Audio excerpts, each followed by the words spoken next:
അപ്പം ഈ കഥാപാത്രം കോമഡി ആയിട്ട് തന്നെയാണോ, എങ്ങനെയാണ് ഈ കഥാപാത്രം പറഞ്ഞു തന്നത്? ആദ്യം ആരാണ് വിളിച്ചത്? ഹരീഷേട്ടന്റെ സിനിമയിൽ വരുമ്പോൾ ഉള്ളൊരു പ്രത്യേകത എന്തായിരുന്നു?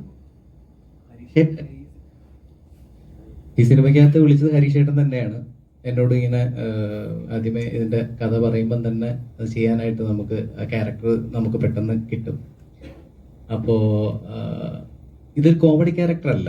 ഞാൻ പറഞ്ഞില്ലേ, ഈ ഒരു കുറേ ഇമോഷണലി കുറേ സംഭവങ്ങൾ ഉള്ള ഒരു സിനിമയ്ക്കകത്ത് ഹരീഷേട്ടൻ ഇങ്ങനെ കടന്നു പോകുമ്പോൾ അതില് ഒരു നിർണായക ഘട്ടത്തിൽ അദ്ദേഹത്തിന്റെ അടുത്തെത്തുന്ന ഒരു കഥാപാത്രമാണ്. അതെനിക്ക് കഥാപാത്രത്തെ കുറിച്ച് കൂടുതൽ പറയാൻ പറ്റില്ല, കാരണം ആ ഒരു സിനിമയുടെ കുറെ സസ്പെൻസ് എലമെന്റ്സ് ഒക്കെ ഉള്ള ഒരു സംഭവമാണ്. അതുകൊണ്ടാണ് അത് പറയാൻ പറ്റാത്തത്.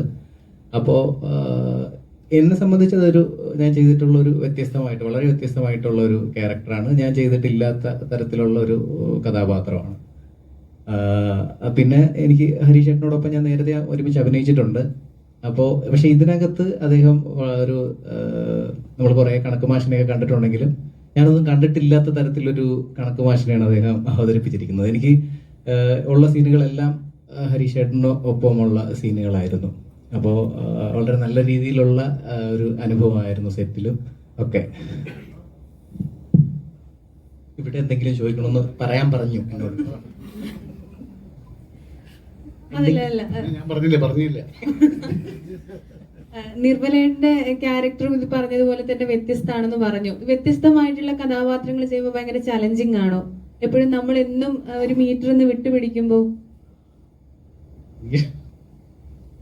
വിവരമുള്ള കാര്യങ്ങളൊക്കെ ചോദിച്ചാൽ ആഗ്രഹമാണ് അങ്ങനെയുള്ള സംഭവങ്ങൾ ചെയ്യണമെന്ന്. വ്യത്യസ്തമായിട്ടുള്ള ക്യാരക്ടറുകൾ ഈ ഞാൻ നേരത്തെയൊക്കെ പറഞ്ഞ പോലെ ചിലർ ചോദിക്കും എന്തെങ്കിലുമൊക്കെ മാറ്റി പിടിച്ചുകൂടെ എന്ന് ചോദിക്കും. നമ്മൾ മാറ്റി പിടിക്കണമെന്ന് ആഗ്രഹിച്ച് ഇങ്ങനെ ആരെയും പിടിച്ച് തരണ്ടേ?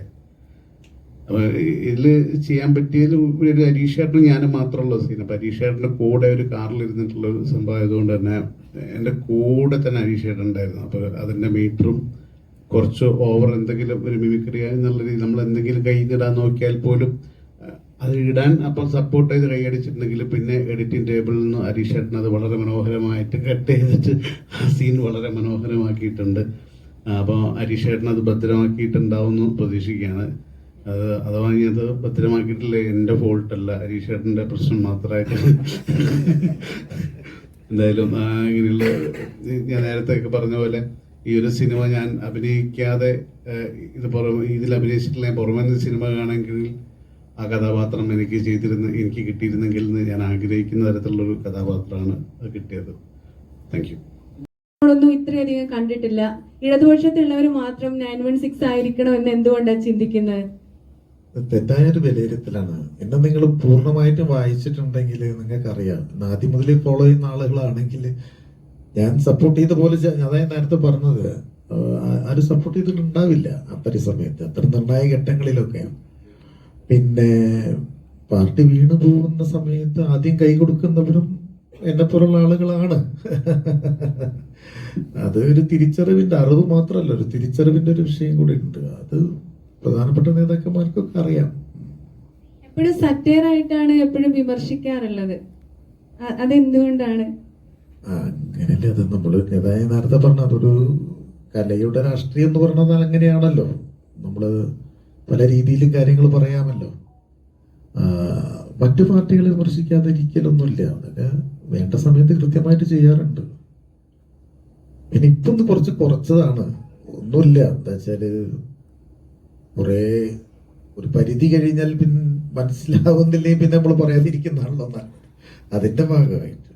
കലാകാരനാകുമ്പോൾ സപ്പോർട്ട് വേണ്ട എല്ലാ ആൾക്കാരുടെയും. അപ്പൊ അത് ഒരുപാട് കരിയറിനെയും ബാധിക്കില്ലേ?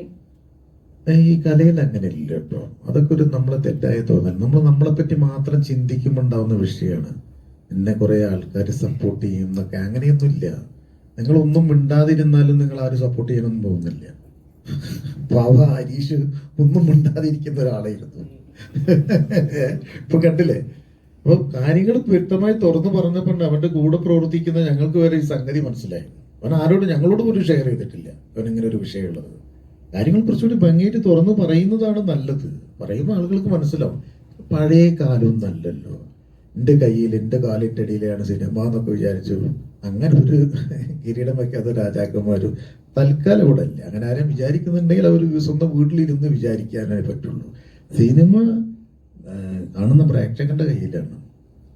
ഏറ്റവും വലിയ വിപ്ലവം നടന്നത് മൊബൈൽ ഫോണാണെന്ന് വിശ്വസിക്കുന്ന ഒരാളാണ് ഞാൻ, അല്ലേ? അതുകൊണ്ടല്ലേ നിങ്ങളൊക്കെ ഇപ്പോൾ മെയിൻ ചാനലുകൾ പോലും അപ്രസക്തമാക്കുന്ന രീതിയിലല്ലേ നിങ്ങളുടെയൊക്കെ ഓരോരുത്തരുടെ സ്ഥാനവും ഇന്ന് സമൂഹത്തിൽ, അല്ലേ? പണ്ടൊരു ചാനൽ തുടങ്ങണമെങ്കിൽ എന്തായിരുന്നു എത്ര പൈസ വേണം, എത്ര കോടികൾ. അവരെ പോലും അപ്രസക്തമാക്കുകയാണ് നിങ്ങളൊരു മൊബൈൽ ഫോണായിട്ട്. നിങ്ങളെ ആളുകൾക്ക് ആവശ്യമുണ്ട്. ഞങ്ങളിപ്പോൾ നിങ്ങളെ വെറുതെ വിളിച്ചു വരുത്തി അല്ലല്ലോ, നിങ്ങളെ ആവശ്യമുണ്ട്. അതുകൊണ്ട് തന്നെയാണ് പരസ്പരമുള്ള തിരിച്ചറിവുണ്ട്. ആ തിരിച്ചറിവ് നമുക്ക് ഉണ്ടായിരിക്കണം. പരസ്പരം ബഹുമാനിക്കാൻ പഠിക്കണം, അങ്ങോട്ടും ഇങ്ങോട്ടും ബഹുമാനിക്കണം.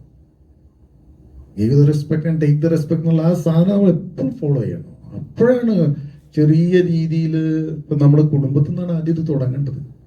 അത് തുടങ്ങുമ്പോൾ മാത്രമേ നമുക്ക് സമൂഹത്തിന് മുന്നിൽ നിന്ന് വലിയ വർത്താനങ്ങൾ പറയാൻ പറ്റുള്ളൂ.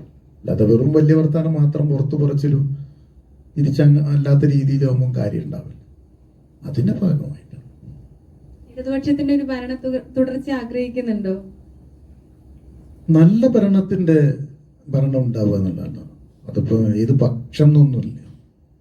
അത് പക്ഷം ഏതായാലും എന്താ, ജനങ്ങളുടെ കാര്യങ്ങൾ ഭംഗിയായി നടക്കണം, അല്ലേ? അതുണ്ടാവുക എന്നുള്ളതാണ്. ഞാനല്ലല്ലോ പറയണ്ടേ. അത് നമ്മളിപ്പോ ഈ വിധി വരുമ്പോ നമുക്കറിയാലോ ഉണ്ടോന്നാണോ ഇല്ല എന്നാണോ എന്നൊക്കെ ജനം വിധി പറയല്ലോ. സിനിമയിൽ അങ്ങനെ ഉണ്ടോ ഇല്ലയോ എന്ന് എനിക്കറിയില്ല. ചില സമയത്ത് സിനിമ ഉണ്ടാവും, ചില സമയത്ത് സിനിമ ഉണ്ടാവാറില്ല. അങ്ങനെ ഉണ്ടെങ്കിൽ അത് തിരിച്ചും അവർക്കും ഉണ്ടാവും എന്ന് ചെയ്യുന്നവർ സൂക്ഷിക്കുക, അത്രേ ഉള്ളൂ. എന്ത് സാധനമാണോ നമ്മളൊരു പ്രപഞ്ചത്തിലേക്ക് കൊടുക്കുന്നത് അത് തിരിച്ച് റോക്കറ്റ് പോലെ ഈ ജന്മത്തിൽ തന്നെ നമുക്ക് തന്നെ തിരിച്ചും കിട്ടും. എല്ലാ കാലത്തും എല്ലാവരും ഒരേപോലെ തന്നെ ഉണ്ടാവണം എന്നില്ലല്ലോ, അല്ലേ? അത്രേ ഉള്ളൂ.